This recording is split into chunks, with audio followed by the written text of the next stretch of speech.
My volume's good and loud. Do you know the orientation reset on this thing to go vertical again, but I was able to change it last minute this time. So I just want to say hello and welcome. Now, I know there's some people here, so please let me know when you're here because we are live.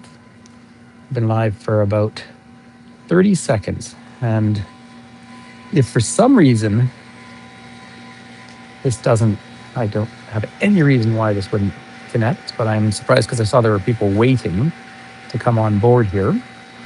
So I do want to give you a sort of fun grand reveal. Now, you will see out behind me in the distance, see that kind of peculiar haze? Oh, there's some people on board. There we go. You see there's a peculiar haze behind me? That's actually fire. But, excuse me, it's cold outside, by the way. It's still minus, I'm not sure, 10 or something.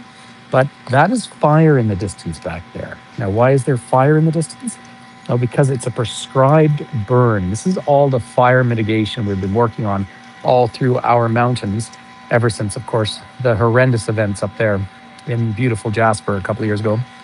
Now, we had a very, very snowy December, which was wonderful.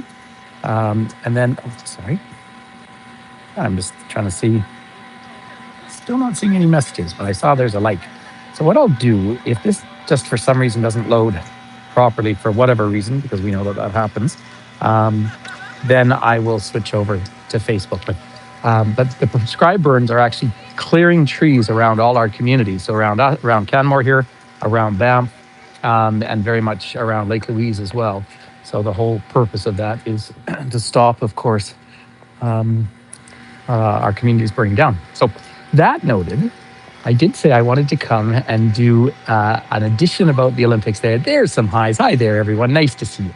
Okay, great. It seems to all be working. That's perfect. Well, Canmore, Alberta, of course, is famous in a lot of the world because this was established, right where I'm standing here is the Canmore Nordic Center, and it was established for the 1988 Winter Olympics that came to Calgary, but we're out here.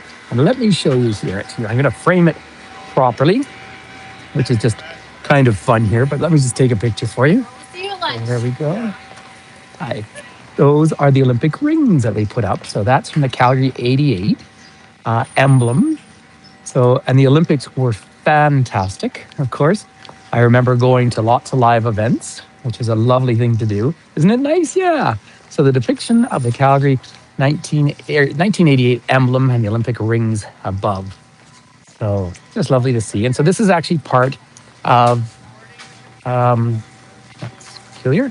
we can always report things. This center here has been a center now for cross-country skiing since then, and it's one of the top training facilities in the world. So here's people out here training. I think there's some sort of a seniors competition on today. By the way, there's the east end of Arundel out there in the distance. Just let me have one moment and say I'd like to acknowledge that this is also Treaty 7 land out here. Treaty 7 First Nations, Stoney Nakoda First Nation and Blackfoot Confederacy, Tsuut'ina. So their land has been used here for, well, they've been living here for 13,000 years. And also, you know who else lives down here in this valley? Let me show you. There you go. You are living in Cougar country. Okay, so some of the Olympic things. So obviously in this country, we have not had a particularly stellar Olympics. When we had the Olympics in Vancouver in 2010, Canada won 14 gold medals. First thing I'd like to do, and I'll tell you more about the environment, we'll walk down and see some of the other events. But I would like to, I'm not going to never ever walk in people's ski tracks, by the way, very important thing to do. I'd like to acknowledge that Norway is incredible. Country of 4 million people. They have the most medals. I think they're up to 16 maybe gold medals now. I mean, just incredible. And their infrastructure is so fantastic. So you have to give them credit where credit is due. Coming to watch cross-country skiing is actually a lot more exciting than you might think because they create these loops where they come in extremely fast. So you have two types of skiing, the classic, which is hello, of course, in Blackfoot. Let me turn this around because there's a lot of fun things to talk about up here. I mean, tons of fun things to talk about. So the classic skiing and the skate skiing. Skate skiing is faster, really changed the sport. The Swedes have been nailing it this year. We have been sadly a little underperforming, but all of those famous cross-country ski teams come and train here because this area has the longest training of any place effectively in the world. And they've got another camp up in that valley, the Spray Valley up in the distance there, where they can get some altitude training as well. I'm standing right now at about 1,500 meters, about 4,500 feet. But up there, they get up to about 1,750 meters. So there's a big training area for biathlon. Biathlon's where they shoot. I'm going to take you down there. But these flags up here are great fun. The first one is Andorra, by the way. And I know that because they're alphabetical, and then Argentina. But these were the flags in Australia. These were the flags from the '88 Winter Olympics. So there's a couple of flags up here of countries that no longer exist. What I mean by that is East Germany, Yugoslavia. There's the Chinese flag. So it's really fun. Sometimes when I'm doing tours here, if it's a bit windier, we'll actually, play the game and try and name all the countries. Of course, I'm a nerd for those sort of things. So lots of people. Now, we've had a real cold spell the last few days, like really, really cold, down in the -20s, wind chills below -30. But it's warming up a little bit. It was still cold this morning, -18 when I got up. And I thought, well, I'm going to come in to, hi there. Oh, lovely to connect. That's so very cold, but it is getting nice and warmer now. And by the middle of next week, it's going to be maybe even right on freezing. We don't want it to get much warmer than that. Because when it does, then of course what happens is it melts a bit in the day and refreezes at night. So I want to walk down to the bottom, but I do want to just curve around for a second and show you that beautiful mountain range in the distance there. Hi everyone. So there's the miners range, and that peak out in front of us right there, that is Hatling Peak, of course. And Mr. Hatling had worked on the trains. Of course, out here, this was a train town. And below, so those mountains that you're looking at up there are about 380 million years old. Underneath them is only about 80 million years old and is full of coal. And so this was established as a coal mining town. Now today, per capita, it is said there are more Olympic athletes in this town than any other town in the world. It's a little hard to measure, but I lived across the street for years from Becky Scott, who had won famously. Here's the training center.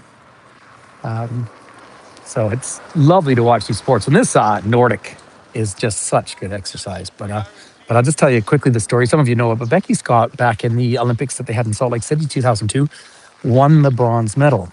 But then the two Russians that beat her both tested positive for drugs. So she was moved up to silver and then to gold. So she was a gold medal winner, but didn't get to have the national anthem and the whole bit. That is one of the reasons, because of the athletes based in this town, that the Russians were not allowed to compete because they cheated so much. And then, of course, after the horrendous and inexcusable invasion of Ukraine, that's the end of Russia competing. So it's nice not to have them cheating in there so much. So now, coming to watch this sport's great fun. And in fact, I love all the sports. Oh, they're speeding down the hill. I just want to show you. It's just fun to see people heading down. I don't know how they're doing as a group. Remember, there's no metal edges on these skis. So it's a very different style. And you watch, and there's a big group start there. There's obviously some sort of an event going on. And so of all the sports, though, and I love them all, but of all the sports, if you ever get free tickets at an Olympics to go see the bobsled, what you do is say, no, thank you very much. I'll watch it on TV. Because what happens with bobsled, the four-man bobsled is measured to thousands of a second, and they're doing about 140, 150 kilometers down the track. So you stand outside in the cold, shivering, and suddenly you hear, boom. And then you have to wait 10 minutes for them to take theirs out and put the next one in. So it's a better sport to watch on TV. But this up here is where the biathlon happens. Now, biathlon is where you ski and shoot, right? And it's a very, very difficult sport. I am not a gun fanatic whatsoever, but from a pure fitness point of view, to really have to stop and control your heart rate when you're working this hard and shoot, it does make it really an incredible sport. I should have almost brought my skis out here today. I just didn't even think about it. So there's over there, by the way, is also a single track access for fat bikes, for the winter mountain bikes like the one I have. So that is also a fun thing to do out here. This whole center, so a couple of the other things. Gracias. Oye, quiero recibir un mensaje de una amiga allá en Peru hoy.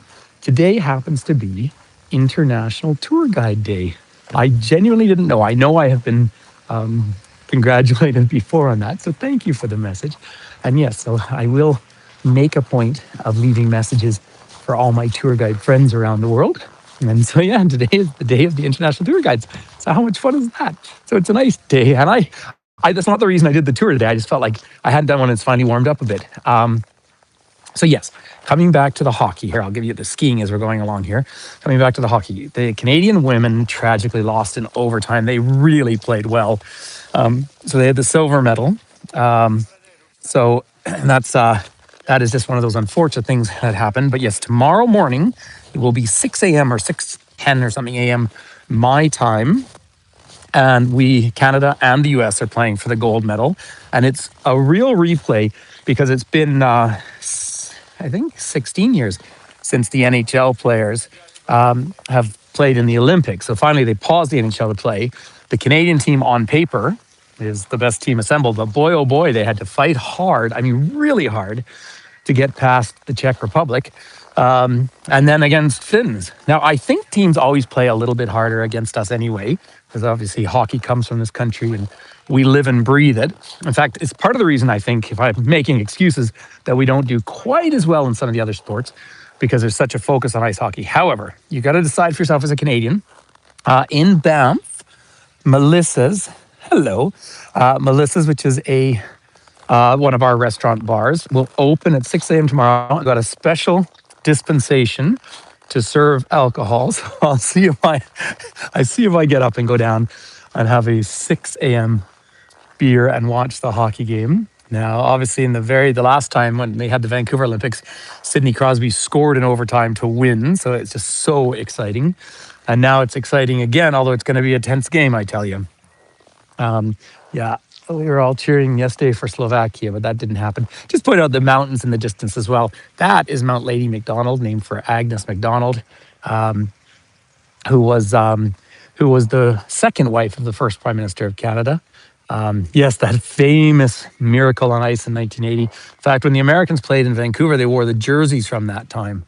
Now, and there is Mount Aniluthin, which means last man standing, and beside it is Peak Chi, which is soaring eagle, which is lovely. There they are grooming. Now, why this center is so significant for the Olympics is because at the end of the season, and again, they can make snow here, which was important the last month. We've been so dry, and finally we had a bunch of fresh snow, which is just great. But they round up, they actually collect up in May when it gets above freezing. They collect up snow and they pack it up against the mountain in the distance in a shaded area, put wood chips over it, and they preserve the snow until it gets cool again in later September, early October, and they lay the snow out and and people can come out and train again. So that's why this center is so famous around the world, because the training season is long and more elevation than you get in places like Sweden and Finland. So when you go to that part of the world and you mention Canmore, Alberta, in some ways it would be more famous than Banff. By the way, the trail, this main trail here, if you go skiing here, is called the Banff Trail, and the very end of it is actually the national park boundary. So that is, I think, about 8 kilometers straight along before you get to the national park. So that's really it's a fabulous place here. So they had Olympics going on TVs inside. I will try and take you in, but I'll do it right at the very end. So I don't have my glasses, but I think my friend Harriet might be here. And if my friend Harriet is here, she has got the best YouTube page with a huge following, lives in Uganda, but travels all over Africa. And I am going to go to Uganda sometime and take a tour with my friend Harriet, because I really want to do that. And it's very much on my list of a place to visit. Hi, there you are. Yeah, my friends from all over. Harriet was just in Kenya as well. So I was obviously in Addis Ababa last year, and in Ethiopia. And I actually called Harriet to tell her I was there. So that was lovely. Now, if we come down through the valley here, if you go through that pass, you get up to Mount Fable. We don't quite see it from this angle, but Fable's a funny one, because when they were climbing all these peaks and naming them, although we should say renaming them, because all the indigenous people, I can't wait. But when they renamed them, of course, they all had indigenous names for thousands of years. And so now down at the town center, the town hall here in Canmore, they've got a land acknowledgement, and they've got signs up for the names of all the mountains in both the colonial name, and the indigenous names, which is really wonderful. But Mount Fable, when 3 fellows were sent to go climb it, they came back and said, "Oh, the bush is too dense. We can't get through there. We're not going to be able to climb it. Here, I'll walk up this way, actually." And then the next year, when someone climbed it, they said there was no problem getting in there at all. They just didn't feel like getting the exercise. They didn't feel like climbing, and so they named it Mount Fable. But if you carry on through there, you get up to Devil's Gap, and that is the far end of Lake Minnewanka. So Lake Minnewanka, the biggest lake in Banff National Park, goes the whole ridge behind that chain, the Fairholme Range there. And the Sinclair expedition came down through there in the 1840s, and then they passed through this pass up here into the Spray Valley, carried on down to where Sinclair Canyon is now by Radium Hot Springs in Kootenai National Park, and then went down to the area around Coeur d'Alene in what is now Idaho to meet up with another trading force and Sinclair himself with his Métis guides, but he was actually killed down there, so in a conflict. So it's an interesting bit of history. But if we do go back up through this pass in the distance here, there's an area that's really famous for rock climbing, the beautiful, beautiful grassy lakes, but also there are petroglyphs up there that may be, thousands of years old. Let me walk up this little trail here. I just was hoping you saw in the distance the kids were training in the skiing. And look at this. It's only bear proof if the bin door is fully latched. So to open these, you have to slide your hand in there.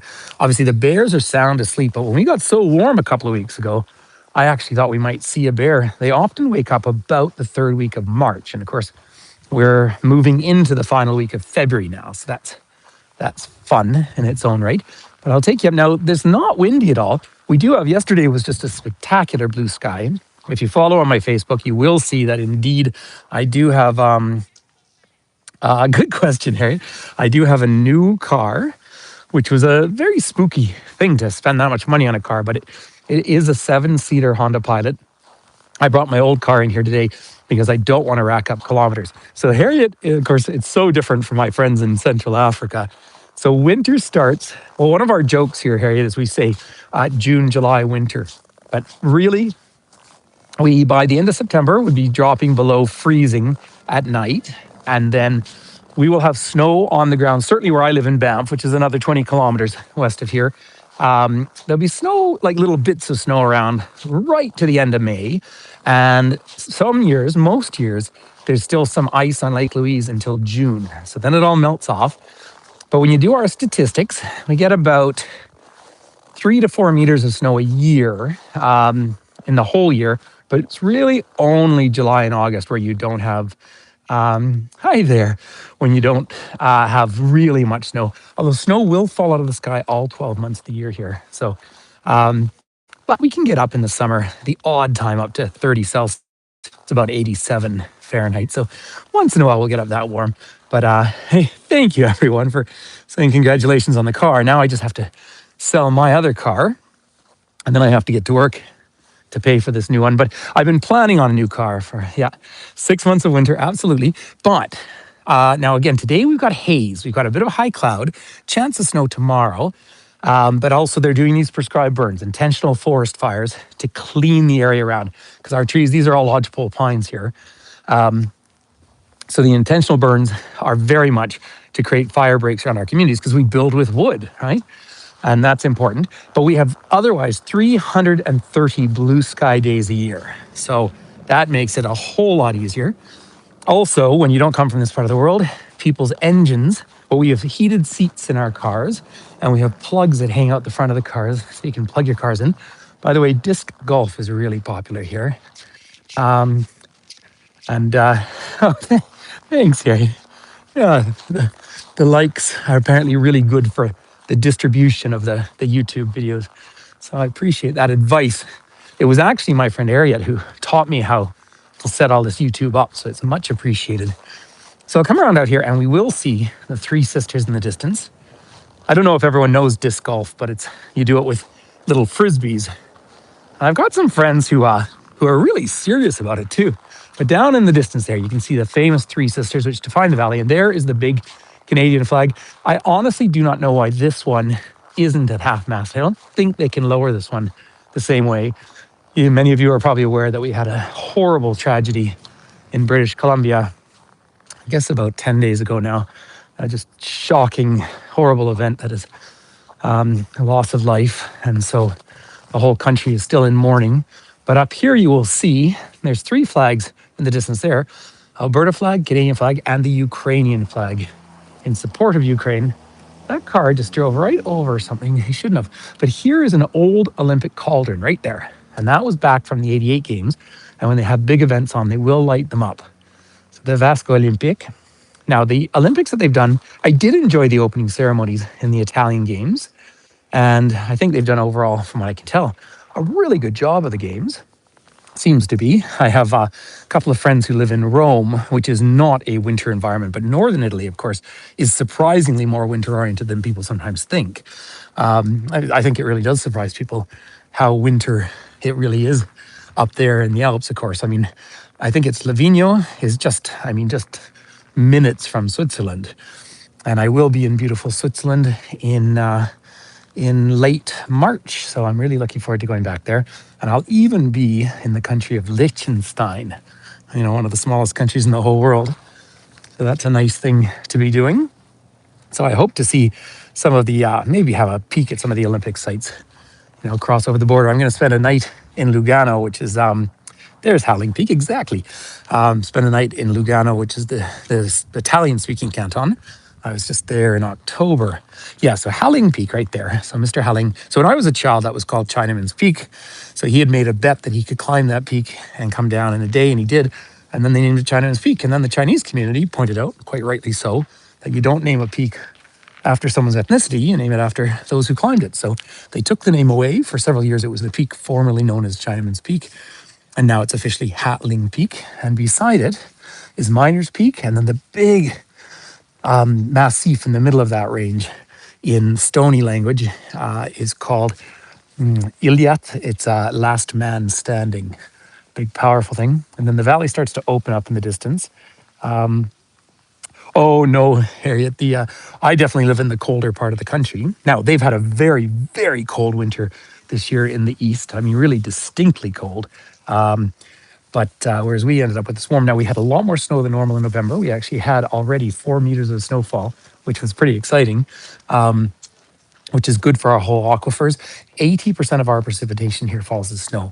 But remember, there's a famous statistic that over 80% of Canadians live within something like 200 kilometers of the US border. Now, I am about 400 kilometers away, and my son goes to school up in Edmonton, which is even further. It's another 300 kilometers north of here.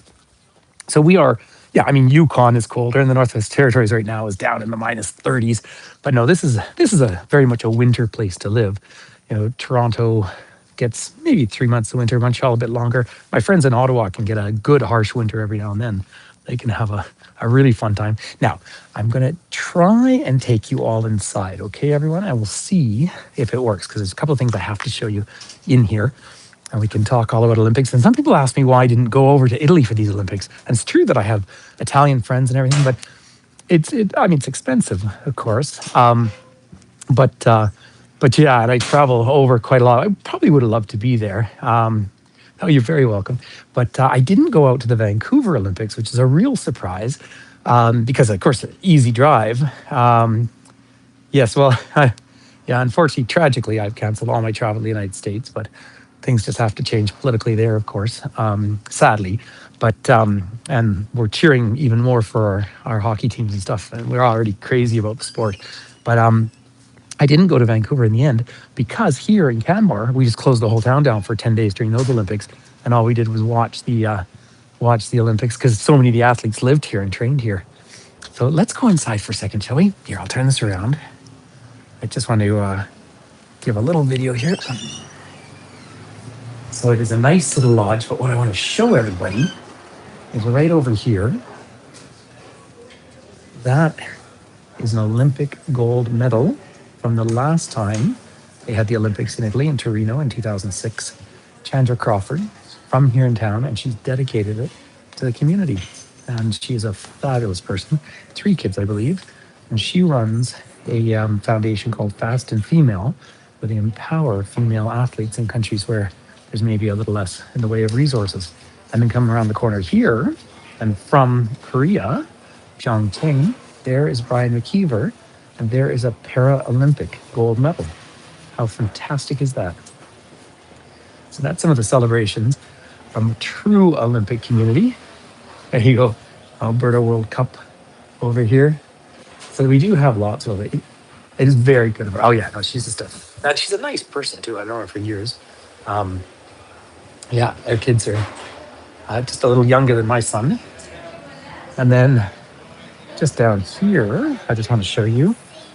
There's Becky Scott, and she's the one who was the first North American woman to win an Olympic medal in cross country skiing when she won gold in the women's pursuit. Initially, Becky won bronze in that event, but in 2003, the second place finisher was disqualified for doping.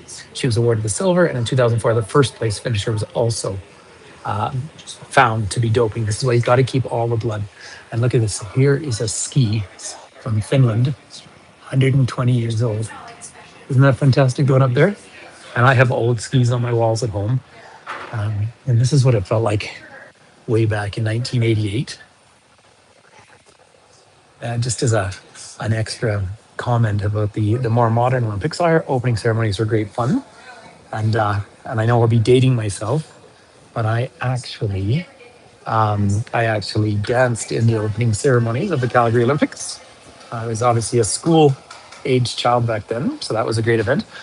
And then when Paris had the Olympics 2 years ago, I think they did just a spectacular job. See, it's always like Olympics up on the TVs. They did a spectacular job of running and opening ceremonies down the middle of the Seine, the river. And now what they did in Milan, and I didn't get it at first, but they actually had the Olympics happening in 4 places, or the opening ceremonies in 4 places all at the same time. So wasn't that just an amazing thing? We're back at the rings here, just to have a little look up there. So that's Mount Rundle. It's actually turning into a clearer day, just a bit of the haze coming through from these prescribed burns. But Mount Rundle is the longest single chain. Do you know, I will find a video of the dancing from the opening ceremonies, and I'll put them in the subscriber groups. You'll have to join the subscriber group if you would like to see that video. But I don't think you can actually see me in it, but I can show you the dance that I did. I can find that though, for sure. Here's all the Winters Trails. This is the whole network out here. So it's a massive system, right? I mean, well over 100 kilometers of trails. And then the fat bike trails are great. And then some of the conversations you have to have here. Are you prepared for a wildlife encounter? Like, this is a real thing where we live here. So there's a peculiar haze, but you get a sense, of course, all the mountains point from west to east. Have you found that video? Well, I'll try and find the exact one, because I still have my uniform literally in my cupboard. So this is talking about the different bears as well. So the black bears. And I have a good friend who runs a bear consulting business. She used to be in charge of educating the kids in this valley. She lives up more central Alberta now. Do keep an eye. I'll look for it as soon as we're done here, actually. It'll be fun to find it. Bear safety. I follow her on Instagram. I haven't seen her in years now, but she consults to industry. And she's one of the world's leading experts on bear management, and mitigation, because obviously it's awful anytime there's a negative encounter between wildlife and people.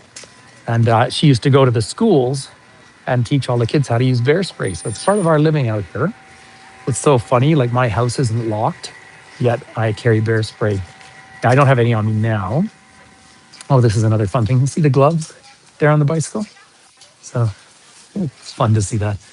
So yeah, and no liquor past that point. A little early, but tomorrow morning might be the earliest beer of the year, I think. So there we are. Listen, ladies and gentlemen, we're just coming up to that. How do we cope with, so I put on zinc every day. And then in the winter, particularly when I'm going skiing or something, then I'll put on cream and even sometimes Vaseline or something like that. So it's the face that matters. You cover your eyes that way as well. Gloves are good, but are necessary, but mittens are way better for your fingers, so you're a lot warmer that way. I'm just in regular jeans right now. But, when you're cross-country skiing, you don't want to overdress. And I'll tell you why, because you actually get so hot.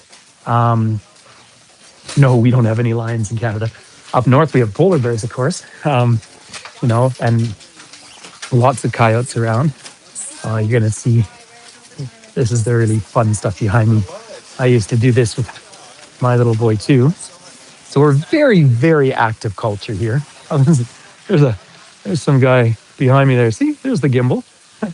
I really do have to get a new gimbal, but boy, they're getting expensive. So, yeah, no. In terms of animals, I mean, the fish in the rivers. I was actually chatting yesterday with someone who's a fly fishing guide down here, and the fish are quite small because the water's so cold. I know it's par for the course a little bit, but it's still lovely. Good view behind me. Now, each one of those peaks in between them has been carved down because of glaciers. So this whole valley was filled with ice 14,000 years ago. As the ice receded, mostly the Blackfoot peoples would have pushed the bison up this valley. And so they lived off the bison. So it was a hunting corridor. In fact, I can show you a map of what Kananaskis country. Yeah, they are getting crazy expensive. And they do things I don't need them to do. I just want them to stabilize the phone. But this one just isn't as stable as my old one was, but they just don't work anymore. So this gives you a little bit of sense of Kananaskis. Now, Kananaskis is a provincial park that was all protected when Alberta became very wealthy with oil. I'm a little less wealthy now, if you saw the announcements the other day. But basically, all of what you're looking at there is the area behind me. And you get down, this is the Smith-Dorian Road, and it is a fabulous, fabulous road. It's unsurfaced, but you get down to Peter Lougheed Provincial Park. That's the best place if you really want to see bears. And then the Highway 40 here closes in the winter. It's the highest pass in all of Canada. It doesn't close because of snow and storms. It closes for animals to have their freedom of movement around there. And that gets down to southern Alberta and eventually all the way down to Montana and what becomes the border with Montana. Waterton Lakes National Park, which is where my family on one side homesteaded way back in around the 1890s. So that's a lot of generations out here. So if it wasn't for this prescribed bird, it would actually be pretty clear now all of a sudden. So it is warming up as planned. It might even get up to -7 today. What do you think of that? Anyway, there we are, ladies and gentlemen. The flag is starting to move behind me. So I hope everyone is healthy and happy. Thanks for coming in and saying hi. A big hug to, everyone around the world, but to my Canadian friends, those of you in the East. It's not as early for you to get up, but I think I kind of have to get up. Because, it's once every 4 years, and it's really been, I think it's been 16, but unless there was another, but to have all the NHL players there. And it looks like Crosby is skating again, but McDavid, of course, best hockey player probably in the world. So, thank you. Well, make sure, please, everyone, to hit that like button. If anyone wants to make a donation, you're more than welcome to, of course. It's much appreciated. And do keep in touch. And I will make another post today on our Ontario will be open at 6 a.m. No kidding. And I will do a post about this being our day for international guiding. So peace and love, and thanks for hanging out with me. And feel free as well to share these videos, even my little shorts, that kind of thing. I put one up yesterday with some bighorn sheep when I was going into the city. I was taking the old road. Un plaisir. Gracias. Et j'aimerais aussi dire aux athlètes canadiens francophones, merci beaucoup parce que vous faites pas mal de médailles. We're very lucky. Many of our French Canadians have actually been the people who have been winning medals here. So anyway, ladies and gentlemen, we will talk to you hopefully very soon. I look like I'm having a bright idea. Oh, you'll notice I don't have my To-Me travel tube. I can't find it. I think I put it in the wash and dropped it somewhere, but I'll find it somewhere. All right. Coats forever. Yeah, absolutely. Eh? All right, everyone. Hey, big hugs and take care. And we will talk to you very soon. Thanks,